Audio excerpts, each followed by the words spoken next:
Hello student, welcome to Bavi biochem classes में आपका स्वागत है।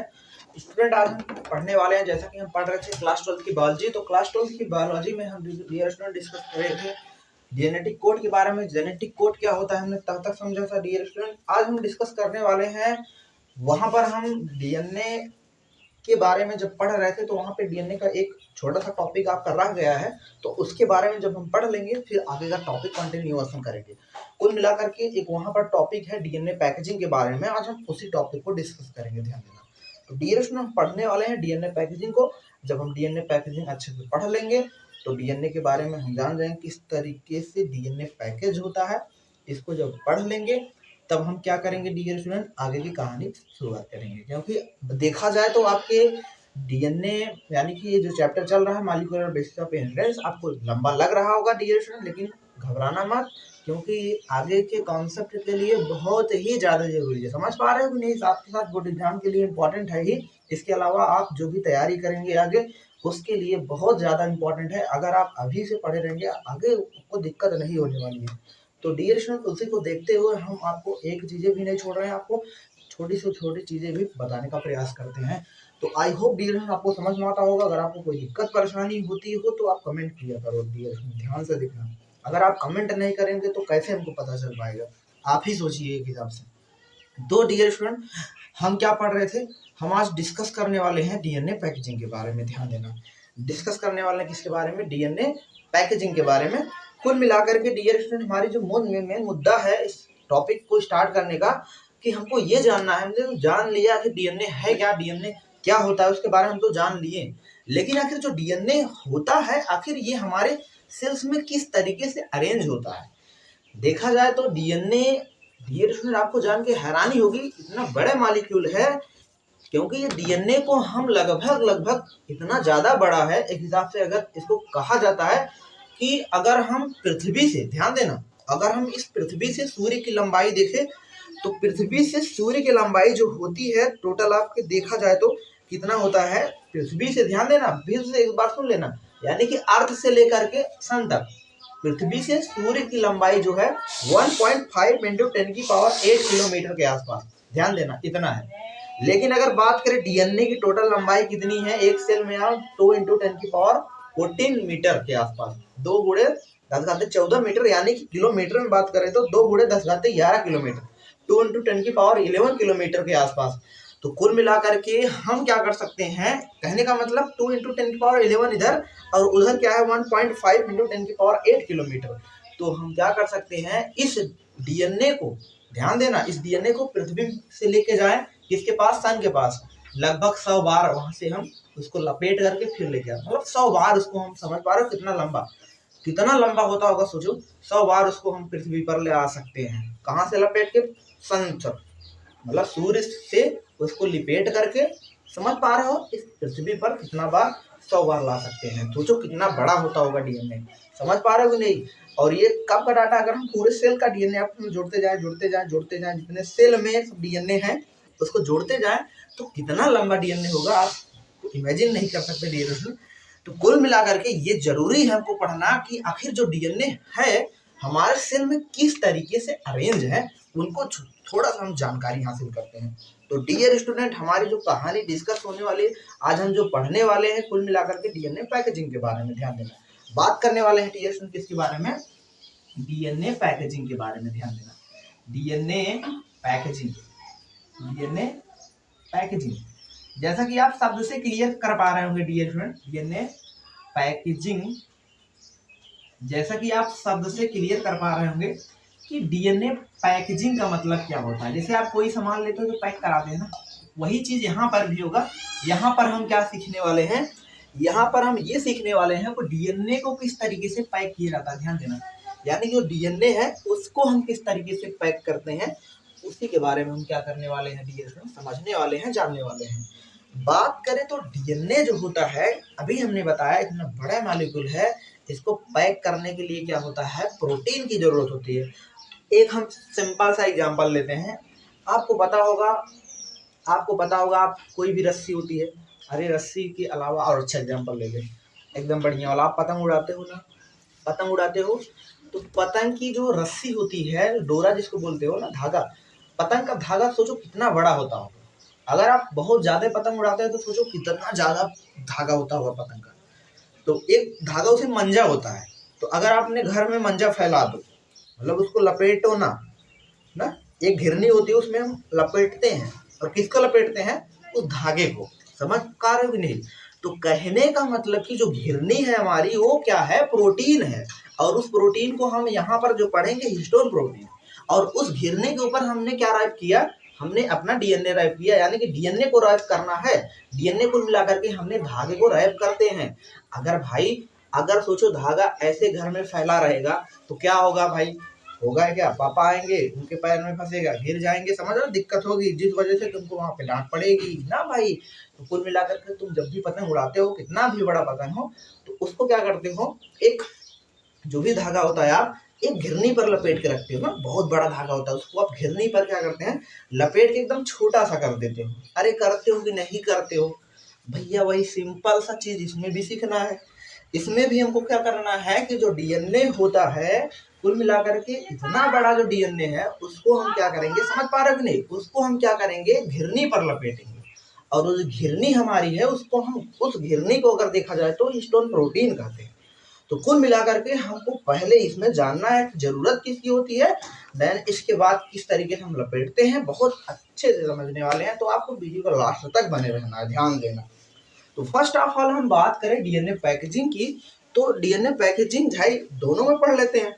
डीएनए पैकेजिंग की जब बात कर ही रहे हैं तो डीएनए पैकेजिंग हम दोनों में बात करेंगे, यानी कि प्रोकैरियोटिक कोशिका में भी, यूकैरियोटिक में भी। ध्यान देना, बात करें डीएनए पैकेजिंग इन प्रोकैरियोट, ध्यान देना, बात करें अगर हम डीएनए पैकेजिंग इन प्रोकैरियोट्स में अगर बात करें तो डियर स्टूडेंट प्रोकैरियोट में बात करें, जैसा कि आपको पता होगा प्रोकैरियोटिक सेल में यानी कि प्रोकैरियोट्स में हम बात करेंगे, प्रोकैरियोट्स में भी बात करेंगे, देन बात करेंगे साथ में यूकैरियोट्स में भी बात करेंगे। ध्यान देना, यूकैरियोट्स में भी और प्रोकैरियोट्स दोनों में डिस्कस किया जाएगा। ध्यान से देखना, एकदम क्लियर, क्रिस्टल क्लियर कॉन्सेप्ट आपको समझ में आने वाला है।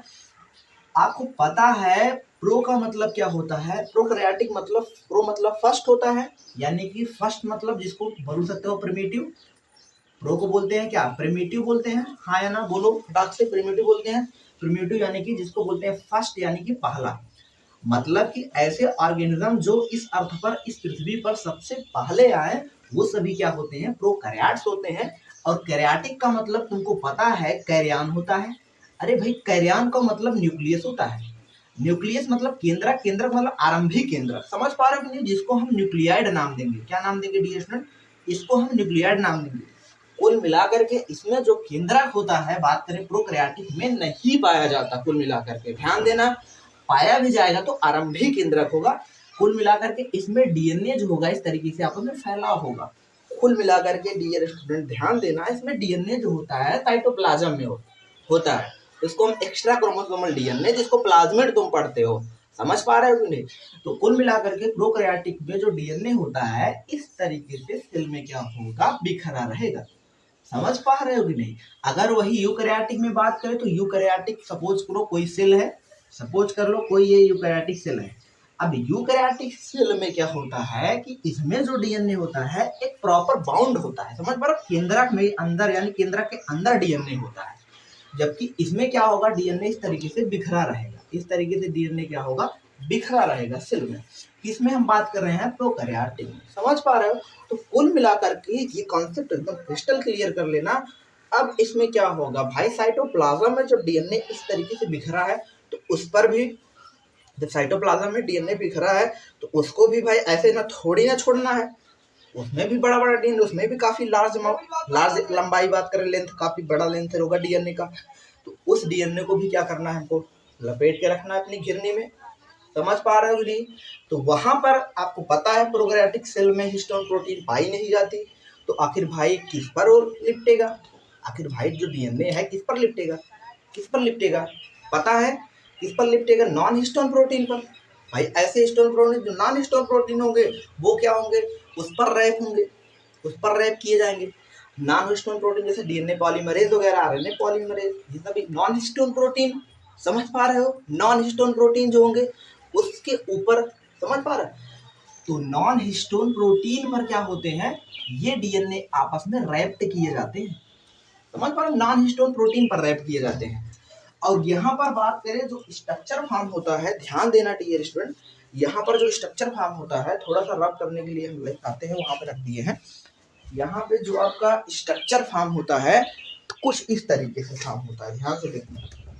यहाँ पर जो आपका स्ट्रक्चर बनता है, यानी कि जो संरचना बनती है, तो कुछ सिंपल सा स्ट्रक्चर बन रहा होता है, कुछ इस प्रकार से आप देख सकते हैं। कुछ इस प्रकार से क्या होता है, स्ट्रक्चर फॉर्म होता है सनफ्लावर के स्ट्रक्चर के फॉर्म में। इस तरीके से क्या होता है, आपस में डीएनए रैप्ट कर रहे होते हैं। हाँ, इस तरीके से। ये किसकी बात हो रही है, प्रोकैरियोट की बात हो रही है। अगर हम एक को यहाँ पर जूम करके देखें तो ये इस तरीके से कुछ आपस में रैप्ड किए होते हैं, एकदम सिंपल वे में। समझ पा रहे हो कि नहीं? तो कुल मिलाकर के ये क्या होते हैं, न्यूक्लियाइड में हो, मतलब कुल मिलाकर इसमें डीएनए पाया जाता है, लेकिन केंद्रक नहीं होता है, इसमें केंद्रक में नहीं होता है, बिखरा होता है। तो वहां पर क्या होता है, हिस्टोन प्रोटीन भी नहीं पाया जाता, जिसकी वजह से नॉन हिस्टोन प्रोटीन जो होते हैं, समझ पा रहे हो कि नहीं, उन पर रैप्ड होते हैं। नॉन हिस्टोन प्रोटीन का मतलब कि तुम्हारी घिरनी, जैसे ये नॉन हिस्टोन प्रोटीन हुआ, अब इस नॉन हिस्टोन प्रोटीन पर क्या करना है, इस पर आपको लपेटना है क्या, डीएनए को। क्यों डीएनए हिस्टोन प्रोटीन पर ही लिपटेगा? अरे भाई आपको पता होगा कि डीएनए पर कौन सा चार्ज होता है, कौन सा चार्ज होता है, माइनस चार्ज होता है। किसके कारण होता है, आप कमेंट करके बताना, डीएनए पर माइनस चार्ज किसके कारण होता है। ये आपके लिए क्वेश्चन दे रहे हैं और सभी बच्चे इसको बताएंगे आंसर। डीएनए पर जो माइनस चार्ज यानी ऋण आवेश होता है वो किस कारण होता है, आपको बताना है। अब देखते हैं कितने बच्चे बताएंगे। समझ पा रहे, डीएनए के ऊपर पहले से ऋण आवेश होता है, आपको पता है। अब उस पर ऋण आवेश यानी माइनस चार्ज होता है, तो भाई माइनस चार्ज जो है प्लस चार्ज पर लिपटेगा। अगर वो भी माइनस होगा और ये भी माइनस है तो क्या होगा, आपस में रिपल कर जाएंगे। तो जिसकी वजह से जो हिस्टोन प्रोटीन होगा उस पर जो चार्ज होगा वो पॉजिटिव चार्ज का होगा, यानी कि हिस्टोन प्रोटीन पर पॉजिटिव चार्ज। उसी प्रकार से नॉन हिस्टोन प्रोटीन पर पॉजिटिव चार्ज होगा, जिसकी वजह से उसका धन चार्ज, और डीएनए पर ऋण चार्ज, ऋण आवेश।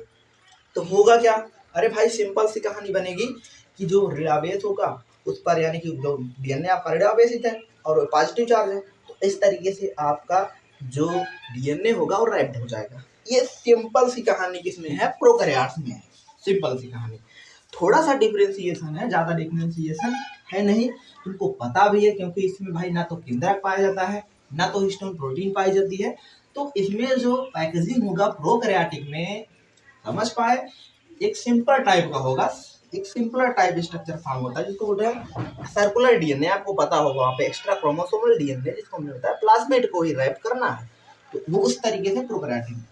अगर हम बात करें यूकैरियोटिक में, जो कि बहुत ही ज्यादा इंपॉर्टेंट है, इसको हम डिटेल में पढ़ने वाले हैं और आपके सिलेबस का इंपॉर्टेंट पोर्शन है। बात करें एनसीईआरटी बुक्स की, तो एनसीईआरटी बुक्स में प्रोकैरियोटिक के बारे में, यानी कि डीएनए पैकेजिंग इन प्रोकैरियोट के बारे में ज्यादा जिक्र नहीं किया है। वही बात करें यूकैरियोटिक की, तो यूकैरियोटिक को काफी अच्छे से जिक्र करा है। कहाँ पर, तुम्हारे बुक में, ध्यान देना। तो डियर स्टूडेंट, हम डिस्कस करने वाले हैं डीएनए पैकेजिंग इन यूकैरियोट। ध्यान देना, क्या डिस्कस करने वाले हैं, डीएनए पैकेजिंग इन यूकैरियोट में, ध्यान से देखना। अब यूकैरियोट में बात करें, तो यूकैरियोटिक्स की बात करें, तो यूकैरियोटिक ऑर्गेनिज्म में जो डीएनए पैकेजिंग हुआ करता है, ध्यान देना, इसमें क्या होता है कि, ध्यान देना, इसमें जो होता है डीएनए पैकेजिंग की प्रक्रिया, फर्स्ट ऑफ ऑल हमको ये जानना जरूरी है कि डीएनए जो है इस तरीके से, आपको पता होगा, इसको हम कुछ इस प्रकार से बनाते हैं। ये आपका क्या है, सपोज करो डीएनए है, ये क्या है, आपका डीएनए है। अब इस डीएनए पर जो चार्ज होता है ये कैसा होता है, ऋण चार्ज होता है। और क्यों होता है उसको आप कमेंट करके बताना है आपको, ध्यान देना। कैसा चार्ज होता है, ऋण आवेश चार्ज होता है। और डीएनए जो होता है, ये डीएनए क्या करता है, जब पहली बार कॉलिंग करता है, समझ पा रहे हो नहीं, फर्स्ट कॉलिंग, जब पहली बार डीएनए पैकेजिंग का स्टेप होता है तो क्या होता है, ध्यान से देखना। क्या होता है कि जो आपका डीएनए होता है, ये समझ पा रहे हो, माइनस चार्ज डीएनए है। अब किसी पॉजिटिव चार्ज के अराउंड क्या करेगा, रैप किया होगा। पॉजिटिव चार्ज का मतलब कि वही हिस्टोन प्रोटीन है।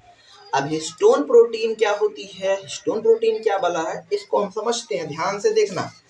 डियर स्टूडेंट, बात करें हिस्टोन प्रोटीन की, तो हिस्टोन प्रोटीन को हम एक नाम और दे सकते हैं जिसको बोलते हैं लाइसिन एंड अर्जिनिन। समझ पा रहे हैं कि नहीं? यानी कि जो हिस्टोन प्रोटीन होता है दो चीजों से मिलकर बना होता है। इसको ध्यान से देखना। अगर हम बात करें किसकी, बात कर ले हम हिस्टोन प्रोटीन की, तो जो हिस्टोन प्रोटीन होता है डियर स्टूडेंट, किसकी बात कर रहे हैं? हिस्टोन प्रोटीन की। तो इसमें दो चीजें शामिल हैं, ध्यान देना। लाइसिन जो कि रिच इन, ऐसा कहा NCERT data, rich in lysine and arginine. ध्यान से देखना, आप इसको नोट भी कर लेना। यानी जो रिच इन लाइसिन और अर्जिनिन, कहने का मतलब लाइसिन और अर्जिनिन दोनों ही मिलकर क्या बनाते हैं?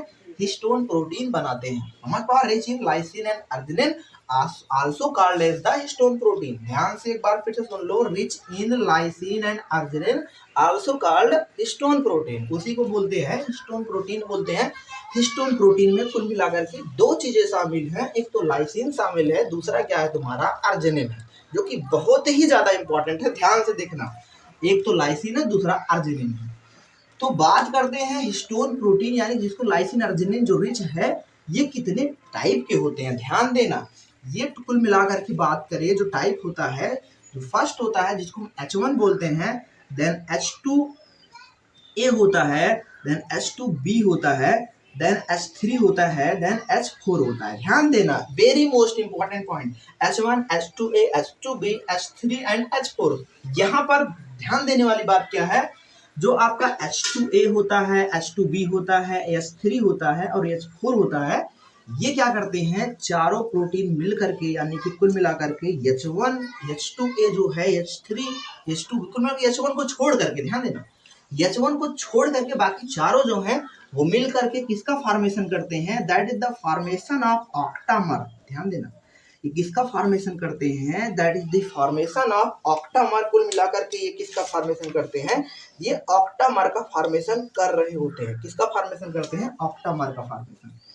ये ऑक्टामर क्या बना है, इसको हम समझ जाते हैं। ध्यान देना, इसको हम समझ लेते हैं। ऑक्टामर कुल मिलाकर के कुछ इस तरीके से बन रहा होता है, 1 2 3 4, हाँ या ना?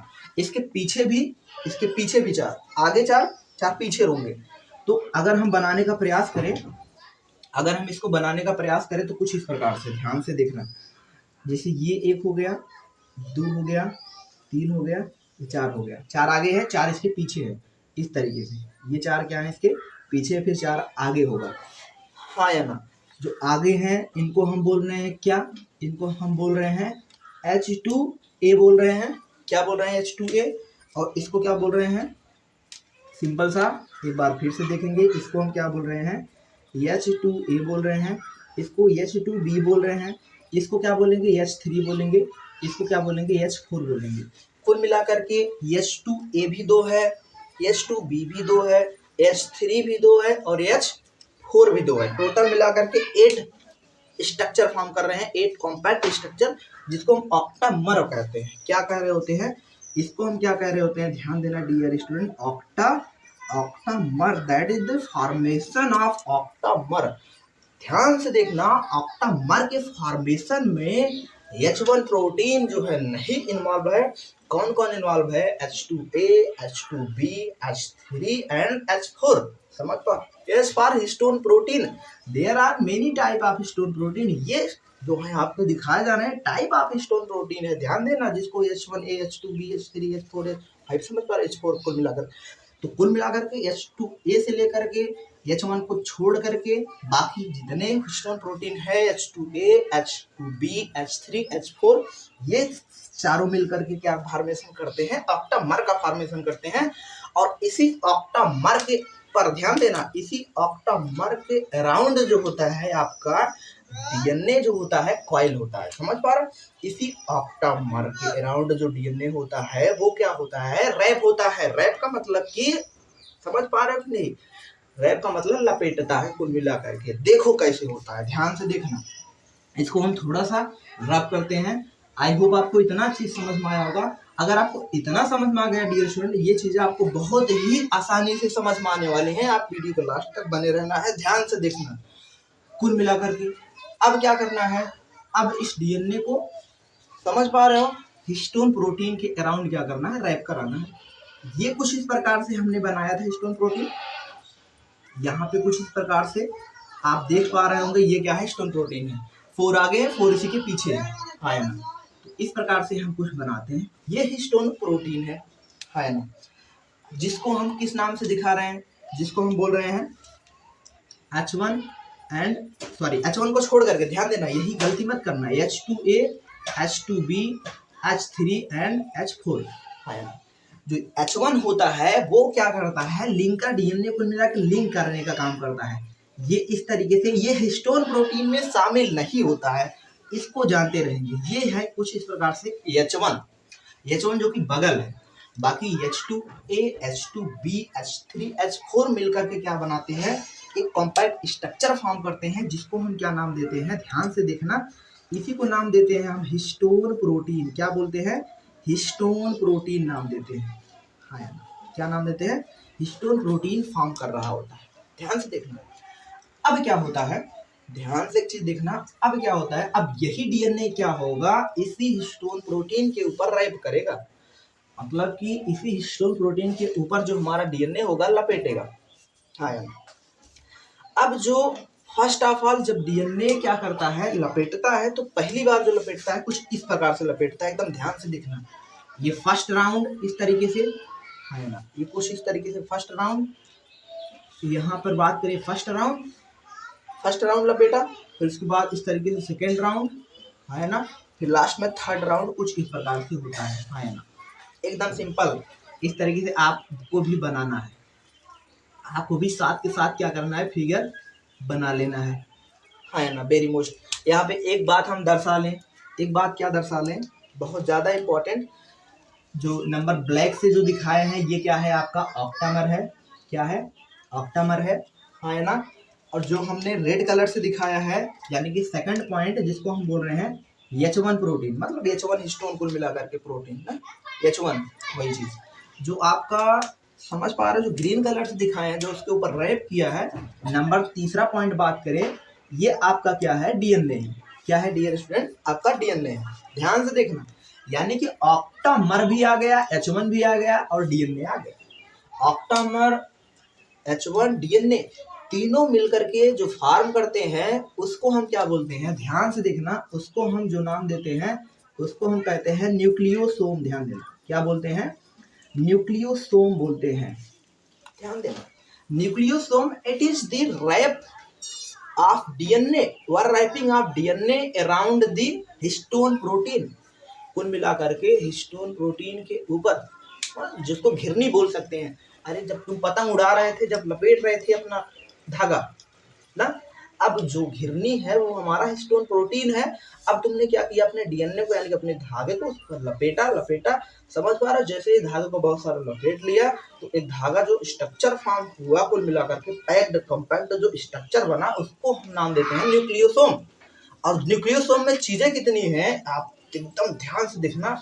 एक तो आपका क्या है, डीएनए जो रैप किया होगा हिस्टोन प्रोटीन है और H1 है, समझ पा रहे हो। जब डीएनए क्या कर रहा है, जब डीएनए हिस्टोन प्रोटीन के ऊपर रैप कर रहा है, उस पर जब लपेट रहा है, उसको हम बोल रहे हैं, उस स्ट्रक्चर जो फॉर्म हो रहा है, उसी स्ट्रक्चर को जो बोला जा रहा है। ध्यान से देखना, बार बार एक चीज हम इस वजह से बता रहे हैं ताकि चीजें आपको एकदम क्रिस्टल क्लियर हो जाए, समझ पा रहे।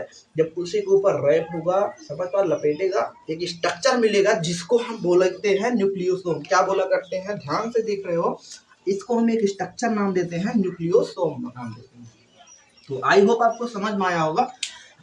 अब हम जरा ये समझ लेते हैं, ये जो न्यूक्लियोसोम मिलता है इसका डायामीटर कितना होता है। ध्यान से देखना, बात करें इसके डायामीटर की, तो इसका जो डायामीटर होता है, ध्यान से देखना, इसका जो डायामीटर होता है वो लगभग 10 nm के आसपास होता है, समझ पा रहे हो, 10 नैनोमीटर के आसपास। आप इसको भी मेंशन करेंगे, इंपॉर्टेंट है, कितना होता है, 10 nm के आसपास होता है। इसकी ब्रेड्थ होती है, चौड़ाई होती है।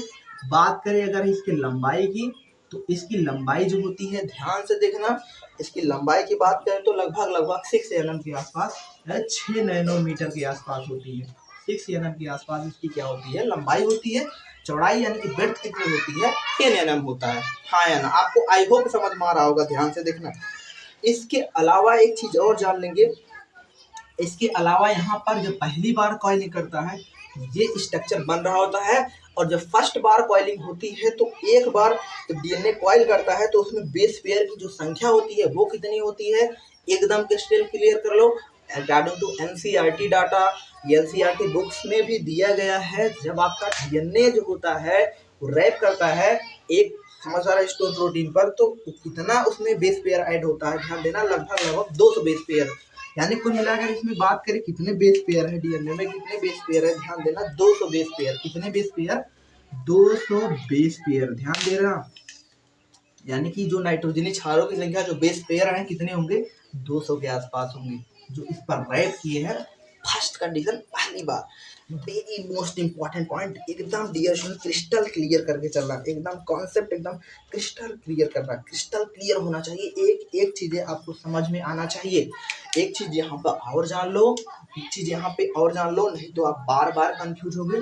यानी कि फर्स्ट जो कॉइलिंग किया हुआ है ये किस पर किया हुआ, समझ पा रहा, हिस्टोन प्रोटीन का पर।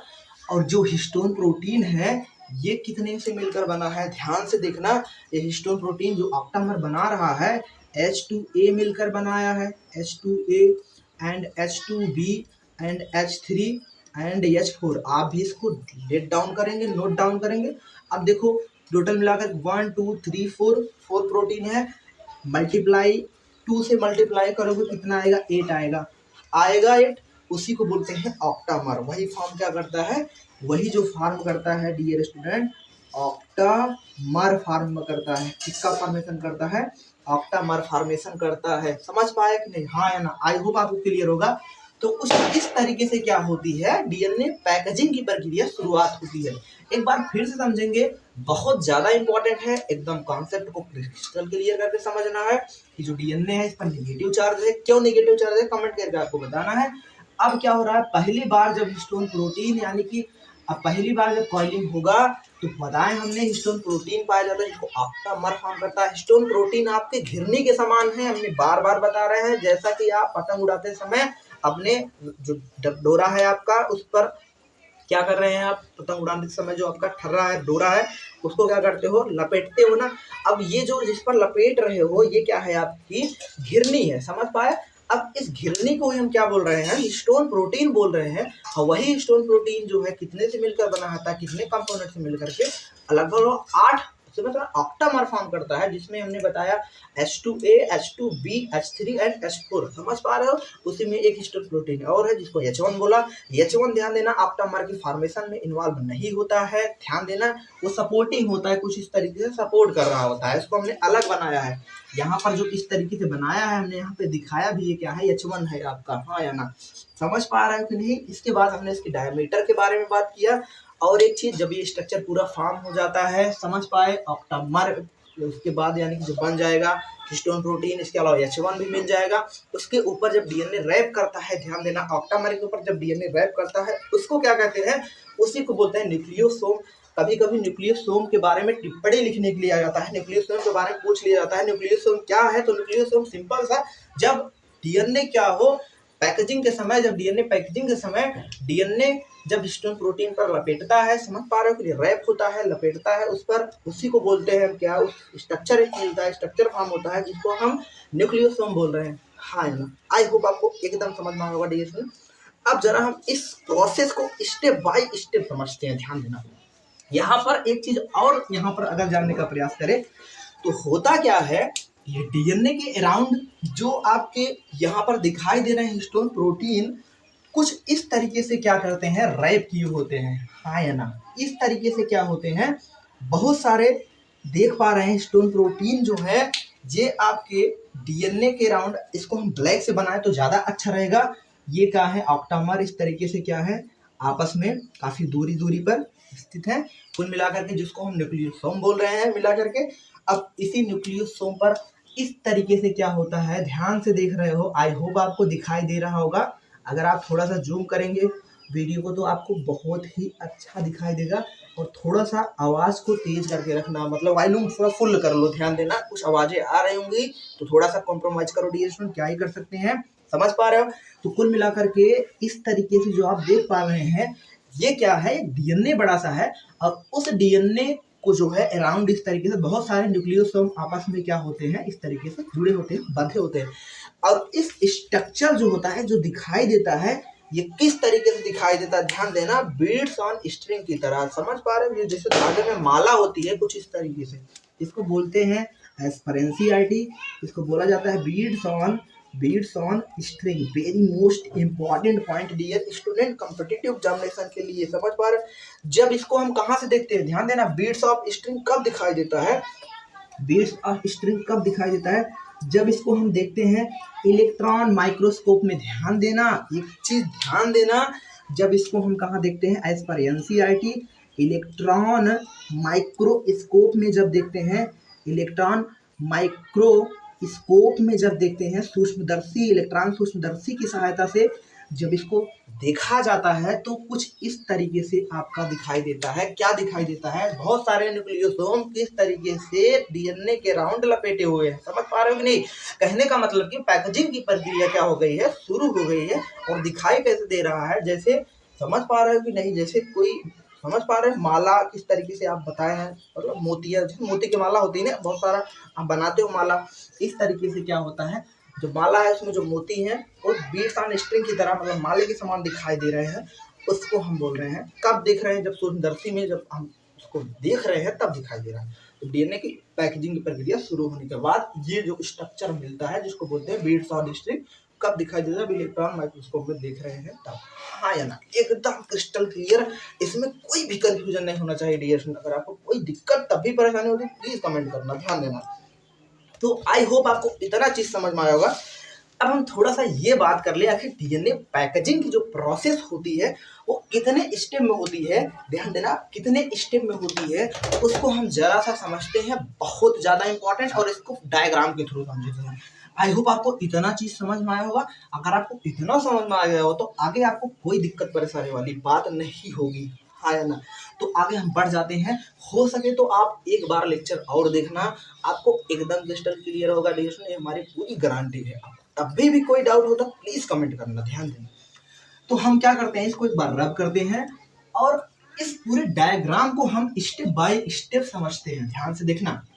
यानी कि कुल मिलाकर के यहाँ पर हम देखने वाले हैं कि डीएनए जो होता है किस तरीके से पैकेज होता है, उसके चरण क्या होते हैं, कुल मिलाकर कितने स्टेप में पैकेज होता है, कितनी बार कॉइलिंग होती है, पहली बार कॉइलिंग होती है तो कैसे दिखाई देता है, दूसरी बार कॉइलिंग होगी कैसे दिखाई देगा, उन सभी कॉइलिंग को हम यहाँ पर देखने वाले हैं। ध्यान देना, बहुत ज्यादा इंपॉर्टेंट, थोड़ा सा लंबा हो रहा होगा वीडियो, समझ सकते हैं डियर स्टूडेंट, लेकिन आपके लिए हम चीजें बता रहे हैं, ध्यान देना, आपको एक भी चीज नहीं छोड़ा जा रहा है, ध्यान देना, ताकि आपको चीजें बहुत कंसाइज वे में आपको समझ में आए। समझ पा रहे हो कि नहीं, आई होप आप कितना बातों को कनेक्ट करके फील कर पा रहे होगे, समझ पा रहे हो, हमको लग रहा है आप फील कर पा रहे हैं डियर स्टूडेंट, समझ पा रहे हो, क्योंकि आप अगर इतना देर तक बने हैं तो एकदम समझ पा रहे हो, बहुत ही अच्छे स्टूडेंट, आप सिंसियर स्टूडेंट हो, तो समझ पा रहे हो। बस आप एक आपसे गुजारिश है कि जब आप लेक्चर देखा करिए, पेन और रफ लेकर जरूर बैठा करिए, जिसमें मेन चीजें आप नोट कर पाए, ध्यान देना। तो हम चीजों को समझते हैं, हम समझते हैं किस तरीके से आपका डीएनए पैकेजिंग, किस तरीके से वहां पर कॉइलिंग होता है, कितनी बार कॉइलिंग होता है, इसको हम क्या करते हैं, देखने वाले हैं, समझने वाले हैं, ध्यान से देखना। आपको दिखाई दे रहा है फर्स्ट ऑफ ऑल, ये क्या है, आपका डीएनए है। क्या है डियर स्टूडेंट, आपका ये डीएनए है। और डीएनए पर जैसा कि आपको पता होगा, डीएनए पर जो चार्ज होता है कैसा होता है, रिडाबेसिक चार्ज होता है। अब होता क्या चीज है, जैसे यहाँ पर देखें तो डीएनए जब फर्स्ट कॉइलिंग करता है, ध्यान देना, जब पहली बार कॉइलिंग होती है, यानी कि फर्स्ट कॉइलिंग होती है, ध्यान से देखना, फर्स्ट जब कॉइलिंग होती है डीएनए की, आई होप आपको नीचे तक दिखाई दे रहा होगा, क्योंकि यहाँ तक दिखाई दे रहा होगा, आई होप समझ पा रहे हो। जब फर्स्ट कॉइलिंग होती है, जब पहली बार कॉइलिंग होगी तो क्या दिखाई देगा, ध्यान देना। अब आपको पता होगा जब पहली बार कॉइलिंग होगी तो कुछ इस तरीके से आपका दिखाई दे रहा होगा, ध्यान देना। अभी हमने डायग्राम भी बनाया था, ये हिस्टोन प्रोटीन इस तरीके से, ये इस तरीके से बीड्स ऑन स्ट्रिंग की तरह क्या होंगे, दिखाई देंगे, हाँ या ना। आई होप आपको दिखाई दे रहा होगा। और ये जो आपके दिखाई दे रहे हैं डीएनए के इस तरीके से, समझ पा रहे हो, डीएनए को रैप किए हुआ है, हाँ या ना, लपेटे हुआ है डीएनए को। कौन? न्यूक्लियोसोम। एक जो दिखाई दे रहे हैं सब क्या है? न्यूक्लियोसोम है। हाँ या ना? देख पा रहे हो? हाँ या ना? आई होप आपको दिखाई दे रहा होगा, समझ में आ रहा होगा, आप फिगर साथ के साथ बनाएंगे। इसको, इस स्ट्रक्चर को हम बोलते हैं न्यूक्लियोसोम फाइबर। हाँ या ना? क्या बोलते हैं? न्यूक्लियोसोम फाइबर बोलते हैं। क्या बोल सकते हैं इसको हम? न्यूक्लियोसोम, न्यूक्लियोसोम फाइबर कहते हैं। हाँ या ना? Nucleosome fibre. बात करें इसकी लगभग डायमीटर कितना होता है, तो बहुत ज्यादा इंपॉर्टेंट डेटा है, आपको भी नोट करना है। इसका डायमीटर जो होता है लगभग 10 nm के आसपास, समझ पा रहे हो? 10 नैनोमीटर के आसपास इसका वेड्थ होता है। और बात करें डीएनए के वेड्थ की, तो इसका कितना होता है? 2 nm होता है। ध्यान देना, कितना होता है? 2 nm होता है। और यही जब न्यूक्लियोसोम रहा तो इसका वेड्थ कितना रहा? 10 nm 10 nm के आसपास। हाँ या ना? अब पहली बार कॉइलिंग हुई तो दूसरी बार जब कॉइलिंग होगी, समझ पा रहे हो कि नहीं? यानी कि सेकंड बार जब कॉइलिंग होगी, सेकंड कॉइलिंग होगी तब क्या होगा, ध्यान से देखना। तो जब सेकंड कॉइलिंग होगी तो कुछ इस प्रकार से आपका यहाँ पर क्या होगा? डीएनए होगा। ध्यान से देखना डियर स्टूडेंट, आप बहुत ही सुंदर फिगर बनाएंगे जिससे आपको चीजें क्लियर समझ में आए। Biology is all of dependent upon diagram. Biology जो है डायग्राम के ऊपर डिपेंड करता है। जितना अच्छा डायग्राम आप बनाते हैं, जितने अच्छे डायग्राम से समझते हैं, आपको उतना अच्छा समझ पाना है। आई होप आपको दिखाई दे रहा होगा। अब क्या है कि इस तरीके से जो डीएनए है, इस तरीके से आपस में क्या कर रहा है? इस तरीके से रैप किए हुआ है किसको? न्यूक्लियोसोम को। हाँ या ना? आई होप आपको दिखाई दे रहा होगा।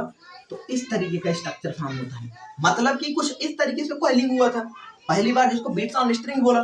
फिर आगे क्या हो रहा है? और ज्यादा कॉइल कर जा रहा है। यही जो है स्ट्रक्चर जो इस तरीके से है, ये इस तरीके से आपस में क्या हो रहा है? कॉइल कर जा रहा है। हाँ ना? इस तरीके से ऐंठा जा रहा है। कॉइलिंग, कॉइलिंग मतलब कुल मिलाकर उसको हम पैकिंग कर रहे हैं। भाई पैकिंग ना कर रहे हैं, पैकेजिंग कर रहे हैं ना।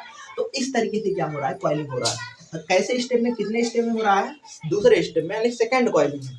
तो इस स्ट्रक्चर को हम बोलते हैं सोलेनाइड। समझ पा रहे हैं कि नहीं? सोलेनाइड बोलते हैं।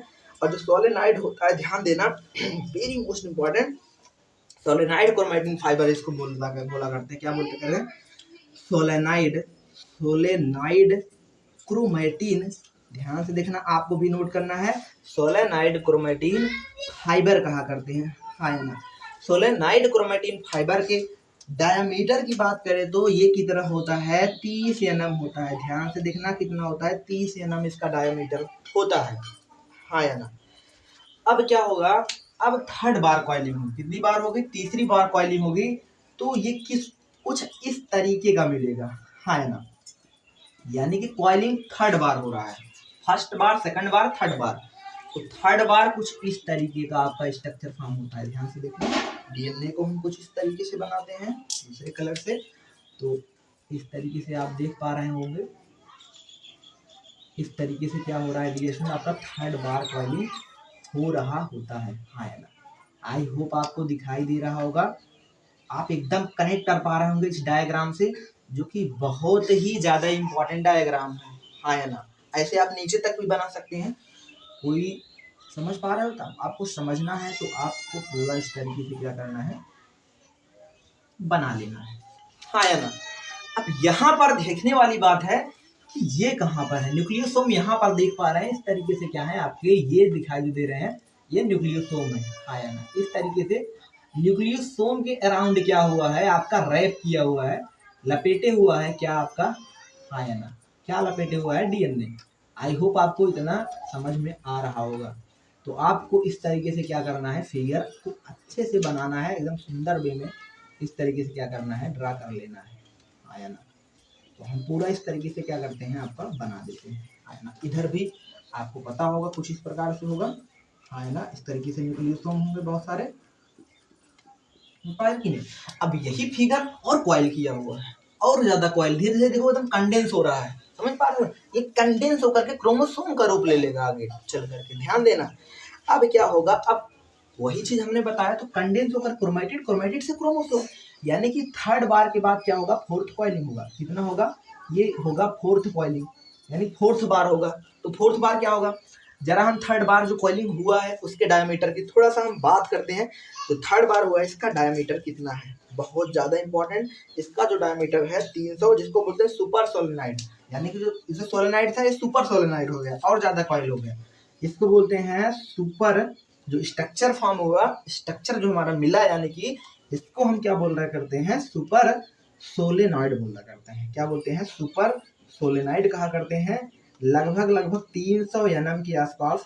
हाँ या ना, कितना एनएम, इसको हम रेड कलर से लिख दें जिससे आपको चीजें एकदम क्लियर समझ में आए, दिखाई दे। कितना होता है, 300 एनएम के आसपास होता है। समझ पा रहे हैं नहीं, 300 नैनोमीटर होता है। क्या होता है, सुपर सोलेनॉइड। अब क्या होगा, ये सुपर सोलेनॉइड जो होगा किसका रूप लेगा, ये सुपर सोलेनॉइड किसका रूप लेगा, ये क्रोमेटिड का रूप लेगा। तो कुछ इस तरीके का आपका स्ट्रक्चर जो होगा फॉर्म होगा, है ना। कुछ इस तरीके का क्या होगा, स्ट्रक्चर आपको मिल जाया करेगा। अब जो इस तरीके का जब आपको स्ट्रक्चर जो फॉर्म हुआ है, इसको हम बोलते हैं, क्या बोलते हैं, ध्यान से देखना, इसको बोलते हैं क्रोमेटिड बोला करते हैं। क्या बोला करते हैं, क्रोमेटिड। ध्यान देना, क्रोमेटिड बोला करते हैं। और जो क्रोमेटिड होता है, इसकी बात करें तो लगभग 700 एनएम के आसपास। कितना होता है, 700 नैनोमीटर के आसपास होता है। हाँ या ना। अब लास्ट वाला स्टेप, यानी कि यही क्या होगा, दो हो जाएंगे आपस में, क्रोमोसोम फॉर्म होंगे। हाँ है ना। टोटल में आकर के 1400 नैनोमीटर का हो जाएगा भाई। साथ ये फर्स्ट आर्म, सेकंड आर्म मिल जाएगा तो 1400 होगा कि नहीं। तो इसको हम कुछ यहाँ पर बनाते हैं, जगह नहीं है, थोड़ा सा जगह है तो छोटा फिगर बनेगा। ध्यान से तब भी आपको देखना है फिगर को, जो कि बहुत ज्यादा जरूरी है, ध्यान देना। डियर स्टूडेंट, आपको ध्यान से देखना है। आई होप आपको एक एक चीज एकदम क्रिस्टल क्लियर समझ में आ रही होंगी। तो इस तरीके से क्या है, ध्यान से देखना, इस तरीके का क्या है आपका स्ट्रक्चर मिला है। और इन्हीं स्ट्रक्चर को हम क्या बोलते हैं, ध्यान से देखना, इन्हीं स्ट्रक्चर को क्या बोला करते हैं, इन्हीं स्ट्रक्चर को हम क्रोमोसोम बोला करते हैं। क्या बोला करते हैं, क्रोमोसोम बोला करते हैं। ध्यान देना। आई होप जगह कम होने के कारण फिगर समझ पा रहे हो, थोड़ा छोटा हो गया है, लेकिन आपको चीजें एकदम क्लियर समझ में आए, जिसकी वजह से हमने एकदम कंसाइज वे में फिगर बनाया है। ध्यान से देखना। तो इस तरीके का क्या आपका मिल रहा है लास्ट में, यानी कि ये जो लास्ट में मिला है, लास्ट वाला स्ट्रक्चर, जिसको हम क्या बोलेंगे, इसको हम यहाँ पे लिख देते हैं। हाँ या ना, इसको हम यहाँ पे इसको रब करते हैं। आपको पता था ये क्या है, ये क्या था, इसका नाम क्रोमेटिड था, इसको यहाँ कर दे। और इसका नाम क्या मिला, क्रोमोसोम। क्या मिला डियर स्टूडेंट, ध्यान देना, क्रोमोसोम मिला, है ना। क्रोमोसोम जो कि कितना है, ध्यान से देखना, कितना एनएम है, ये कितना था क्रोमेटिड, 700 नैनोमीटर था ना, 700 नैनोमीटर, 7 इंटू 2, एक दो मिला। अब यानी कि 1400, टोटल कितना मिलेगा, 1400। समझ पा रहे कि नहीं, लगभग 1400 नैनोमीटर क्या होगा, 1400 नैनोमीटर क्या मिलेगा आपका, डायमीटर मिल रहा होगा। हाँ या ना। आई होप डियर स्टूडेंट आपको समझ में आया होगा। एक एक स्टेप यहाँ पर हमने फिगर बना लिया है, आपको भी फिगर बनाना है, बहुत इंपॉर्टेंट है डायग्राम। तो जैसे आप डायग्राम बना लेते हैं तो आई होप आपको समझ में थोड़ा बहुत आया होगा। थोड़ा बहुत क्या, हमें लगता है पूरा आया होगा। अगर नहीं आया है तो फिर से एक बार देखो, फिर से एक बार देखो। अगर आ भी गया है तो तब भी देखो, क्योंकि आपको चीजें एकदम क्लियर समझ में आ जाए। जैसा कि आपको पता था ये डीएनए था, डीएनए पर नेगेटिव चार्ज, माइनस चार्ज। समझ पा रहे हो क्यों माइनस चार्ज है, क्योंकि कमेंट करके बताना है उत्तर। हम तो उत्तर बताने वाले थे, आपको कमेंट करके बताना है। बार बार पूछ रहे हैं तो कमेंट करना, जरूर कमेंट करके बताना। समझ पा रहे हो क्यों होता है, अगर जानते रहे तो कमेंट करना, और ना आए तो तब भी कमेंट करके बताना। ध्यान देना। तो निगेटिव चार्ज होता है डीएनए के ऊपर। अब क्या है, डीएनए जैसे कि इसका डायमीटर 2 नैनोमीटर हमने पहले ही देखा। तो इसमें जब फर्स्ट बार कॉइलिंग होती है, पहली बार जब कॉइलिंग होती है, तो इस प्रकार से बीट्स ऑन स्ट्रिंग की तरह मिलता है। हाँ या ना, जैसे माला जो होता है इस तरीके से, मोती जिस तरीके से माला बना जाता है उस तरीके से, हमने इसके बारे में चर्चा भी किया था। तो बीट्स ऑन स्ट्रिंग की तरह मिलता है, जिसको हम न्यूक्लियोसोम बोला करते हैं। क्या बोला करते हैं, ध्यान देना, इसको हम न्यूक्लियोसोम बोला करते हैं। और लगभग न्यूक्लियोसोम फाइबर को मिला करके जो होता है, ये 10 एनएम का होता है, यानी 10 नैनोमीटर का होता है। अब सेकंड कॉइलिंग होगा तो सेकंड कॉइलिंग में क्या होगा, और ज्यादा कॉइल कर जाएगा, जिसको हम सोलेनॉइड बोलेंगे, लगभग 13 नैनोमीटर का होगा। फिर आगे चलेंगे और कॉइलिंग करेगा, जिसको हम बोलेंगे 300 नैनोमीटर के आसपास होगा, जिसको सुपर सोलेनॉइड बोलेंगे। आगे चल करके वो क्रोमेटिड का फॉर्म ले लेगा, क्रोमेटिड का रूप लेगा, जो कितना होगा, 700 नैनोम होगा, लगभग 700 नैनोमीटर का होगा। फिर आगे चल करके कंडेंस पार्ट यानी कि क्रोमोसोम में बदल जाएगा। हाँ या ना, जिसको 1400 नैनोमीटर का होगा। हाँ या ना। डायमीटर बहुत इंपॉर्टेंट है, आपको डायमीटर भी साथ के साथ नोट करना है भाई क्या हो रहा है, सिंपल सी प्रक्रिया, सिंपल सी स्टेप यहाँ पर रिप्रेजेंट की गई है कि जो आपका डीएनए है वो किस तरीके से क्या हो रहा है, कंडेंस हो रहा है। कुल मिलाकर के जो डीएनए है किस तरीके से क्या हो रहा है, पैक हो रहा है, किस तरीके से कंडेंस हो रहा है, किस तरीके से संघनित हो रहा है। कुल मिलाकर के यहाँ पर हमने डीएनए को क्या करा, एकदम कंडेंस कर दिया। एकदम देख पा रहे हो जब थर्ड कॉइलिंग हो रहा है तो एकदम कंडेंस हो जा रहा है। जो कंडेंस पार्ट आप दी क्रोमोसोम जिसको बोल रहे हैं गुणसूत्र का रूप ले लेगा। आई होप डियर स्टूडेंट आपको बहुत डिटेल में समझ में आया होगा। अगर आपको कोई दिक्कत परेशानी हो तो प्लीज कमेंट करना। आज के लिए इतना करते हैं। Then thanks for watching video my dear student. और एक चीज, एक बात कहना चाहेंगे, अगर आपको हमारी मेहनत अच्छी लगी हो तो वीडियो को प्लीज यार लाइक कर देना, कमेंट कर देना, सब्सक्राइब कर देना। हो सकता है तो अपने एक दोस्त के पास जरूर शेयर करना, जिससे क्या होगा, अपनी फैमिली बड़ी होगी तो आप उसको फील नहीं कर सकते, बहुत अच्छा लगता है। जब फैमिली बड़ी होगी तो आपको और अच्छी चीजें मिलेगी। समझ पा रहे हैं, ये सब आपके लिए कर रहे हैं, ध्यान देना। अगर हम आपके लिए इतना कुछ कर रहे हैं, आपका फर्ज बनता है डियर स्टूडेंट, एक बात आप जरूर समझ पा रहे हो, एक इस दोस्त को जरूर शेयर करिए। आपके शेयर करने से, समझ पा रहे हो, किसी को अगर समझ में आ जाएगा तो आपको बहुत बड़ा दुआ देगा। समझ पा रहे हो कि नहीं? ये अपने आप में ह्यूमैनिटी भी अपने आप में रखिए भाई, आपके अंदर मानवता भी होनी चाहिए। बहुत अच्छा लगे डियर, हमको पता है आप जरूर शेयर करते हैं, आप लाइक भी करते हैं, सब्सक्राइब भी करते हैं। जो हमारे स्टूडेंट बने हैं बहुत अच्छा लगता है। अगर आप शेयर भी कर देंगे तो समझ पा रहे हैं कि नहीं, इससे हमारा फैमिली बड़ा होगा तो बहुत अच्छा लगेगा। इतना करते हैं डियर आज के लिए। देन आई होप आपको अच्छा लगा होगा। Thanks for watching video my dear student.